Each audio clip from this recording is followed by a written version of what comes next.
Good evening, Internet Time Travelers. I'm Alexa, resident Ookie Spooky Girly, and today we're diving into a topic that should be familiar to everybody. I'm sure. We've all had a moment in our lives where we saw something and questioned the heck out of what we were seeing, right? It's like, oh, that seems out of place. Oh, just me? Go figure. Well, let me know in the comments if you've ever experienced a blip in time. And welcome to the top 5 glitch in the Matrix stories scientists cannot explain. Number 5, a farmer story from the 60s. And no, for once I'm not talking about the 1960s, the 1860s. So in 1864, we have writer I.D. Fenton. He's writing about a Welsh farmer who, after a day of fishing by the Tav, experiences an otherworldly event. So let's get into this. We got a lot of flowery language coming ahead. The air thickens with an indescribable sensation, an eerie silence accompanied by strange noises emanating from the ground. Suddenly, a long whistling shriek and the clamor of 1,000 wheels pierce the air. Horses on the hillside gallop wildly, startled by the unexplained phenomenon. This tale, at first glance, could be dismissed as folklore, a product of a superstitious people. I'm an actor, I can say that. However, there's a twist in the Chronicles of Wales, The legend finds support in the depths of railway history. The backdrop is Whitland, home to the abbey founded by Cistercian monks. In 1145 AD, now reduced to ruins, and a market town with its roots in Welsh parliamentary history. Enter Isambard Brunel, the engineering virtuoso behind the South Wales Railway Company's project in 1852 to 53. So as the railway tracks approached Whitland, Brunel,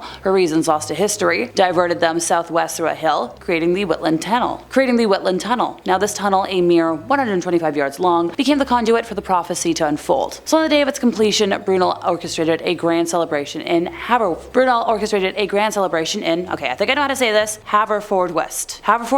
Let me know in the comments. A special excursion train, a behemoth hauling 17 rail cars and ferrying hundreds of passengers, traversed the newly laid tracks. Now the monster train made its inaugural run on December 28th of 1853, and regular services commenced on February 2nd of 1854. Now let's retrace the steps of that historic journey. The train departed from Swansea, surging through the countryside with the force of progress. Its arrival in Whitland was a spectacle, witnessed by throngs of Welsh folk, eyes wide with wonder. So as it roared through the Whitland Tunnel, the effect would have been nothing short of extraordinary. And so the legend of the spectral train from the future took shape. The horses on the hillside, as Fenton describes, would have stampeded, startled by this iron behemoth hurtling through time and space. The prophecy, as foretold by the farmer, came to fruition with the completion of the railway project. Yet, lingering on the edge of this tale, there's the whisper of a spirit train seen near Pendine, an echo of the supernatural. But perhaps, in the intricate dance of folklore and history, it's merely a mirage, a wishful glimpse of the otherworldly and the mundane reality of the tracks laid by Isambard Brunel. So, does the farmer see a parallel world? Well, you let me know. Other than that, I guess I could consult the Welsh fairy folk. Number 4, be careful around a pool. Martin Crema experienced a time travel glitch in the indoor pool room of the Biltmore Hotel in Asheville, North Carolina that still bothers him to this day. For reference, the Biltmore Estate is a historic house museum and tourist attraction in, yes, Asheville. The main residence is a chateau-esque style mansion built for George Washington Vanderbilt II, long frickin' name, between 1889 and 1895, and is the largest privately owned house in the United States, at only 178,926 square feet of floor space. Just a dinky little thing. Still owned by George Vanderbilt's descendants, it remains one of the most prominent examples of Gilded Age mansions. And since that fateful day, Martin has read other people's reports of a similar occurrence, but he really doesn't think it had anything to do with ghosts or a haunting or anything similar. Well, at this point, I think I can safely consider myself an expert on what differs, a demon encounter from a ghostly experience, and both from, any sort of glitch in the Matrix. So let's dive into the case and then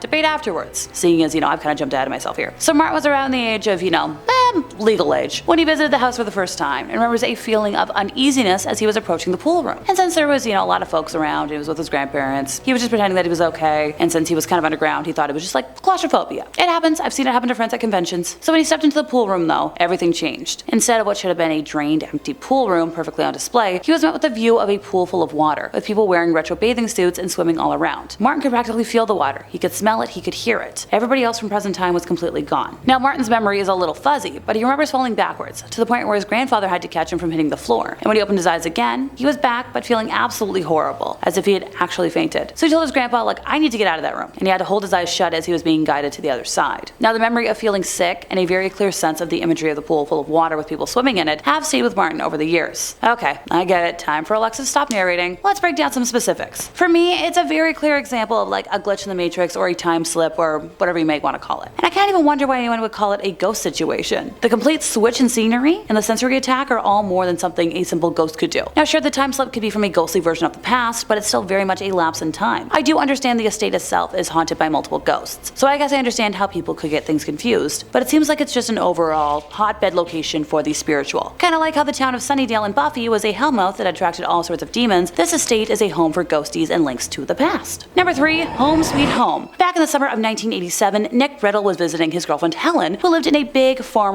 vicarage built around the 1800s in a small village in Yorkshire. So one August weekend, Helen had the house to herself and decided to have a small party. Nick was instructed to bring his buddy Tim along to be set up with one of Helen's friends, so the party was him and Tim and Helen and 3 of her friends from university. Now the party was full of debauchery, partially helped by liquid courage, and by midnight the girls were all in Helen's room. The 2 guys were ready to find somewhere to fall into sleep. You know where things go. So to set the scene, imagine a house with around 12 bedrooms on a single floor, and while Nick knew the door to the bathroom and to Helen's room, every other door was a mystery. So Tim and Nick walked to the end of a passage and pushed open a door, revealing a room entirely empty except for 2 small ancient iron beds squeezed against the wall and a few packing crates. There was no carpet on the floor and no other furniture, and it was like a small storage room, but there were beds, and the guys weren't too fussy, so night-night for everybody. The next thing Nick knew was that he was sitting up in bed, looking out of the window and suddenly had 5 bars. Looking out of the window and it suddenly had 5 bars, like upright bars, like an old jail. The sun was streaming into the room and it was blinding, but outside the window he could clearly see the branches of a large tree as they moved in what seemed to be a very windy morning. So once his eyes adjusted, he realized the room was filled with very old-fashioned furniture, and there was no ceiling electric light anymore. So as he tried to make sense of where he was, he could hear people moving outside the room, and more specifically the sound of china cups and plates,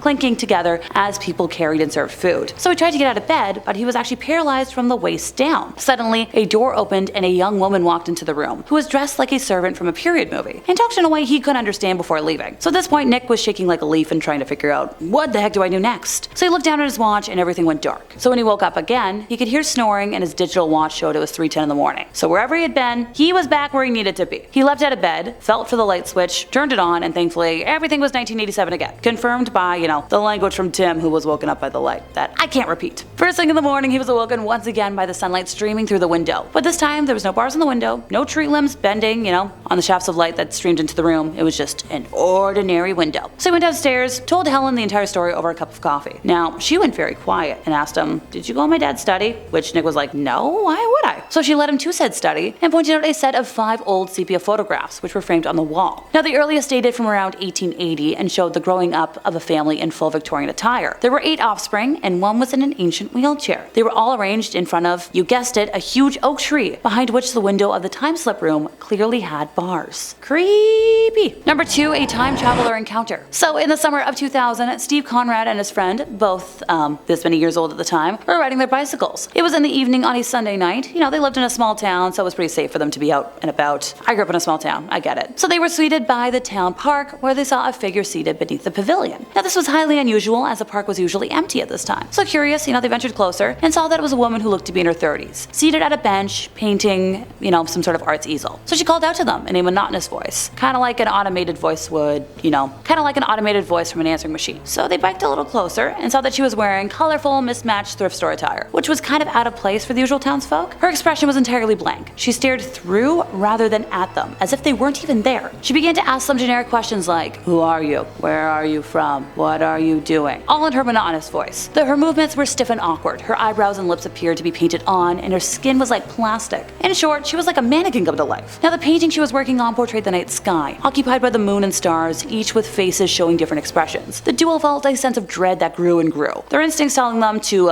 get the heck out of Dodge, so they did. They rode their bicycles a brief distance away and then returned shortly thereafter to see if she was still there. But she and her art set were gone without a trace, and they looked around, checked some sidewalks, checked some pathways, no sign of her. Now this is odd for a number of reasons. For starters, she was barefoot. There was no vehicle, no bike nearby, so if somebody had come to pick her up, they would have seen and heard it. Also, she had that, that big art set with the easel, which would have been really awkward to carry by yourself. Also, apparently they were gone for less than a minute, which is not nearly enough time for somebody to run away, so give that what you will. Number 1, random horsey. So in the summer of 1995, Daniel Gervais and his father were fishing in a wooded area. Now the excursion hadn't been super successful, as one does. So when the sun was beginning to set, they were like, okay, time to go home, made their way towards the vehicle. Now as they were pulling away, they turned to the side and saw a woman on horseback in like traditional riding garb. So like a red coat, white pants, boots, the fancy hat. She was staring at them pretty angrily, as if they were like intruding on her land. Now they pulled forward a little bit and then looked back, but she was gone without a trace. Now this left the guys guys pretty confused, and they got the heck out of there. Now this was bizarre for a number of reasons. Apparently there is none, nor has there ever been a stable in the area, and owning and riding horses was a hobby well out of the price range for the local folks. The specific stretch of wood the two were fishing in had no clearings, no paths, nowhere for a horse to walk on. And more curiously, the woman and her horse were completely silent. If they had retreated back into the woods, somebody would have heard, the sound of the hooves, but nothing. Just there 1 second, gone the next. And that brings us to the end of our time, and I'm going to be paying very close attention to my surroundings on my way home tonight. Anybody else? If you enjoyed my ramblings today, could you help us out by giving this video a like, subscribing if you aren't already, hit the bell for more glitch in the timeline content from us here at Top 5 Scary Videos, and I'll see y'all next time, you lovely spooky people.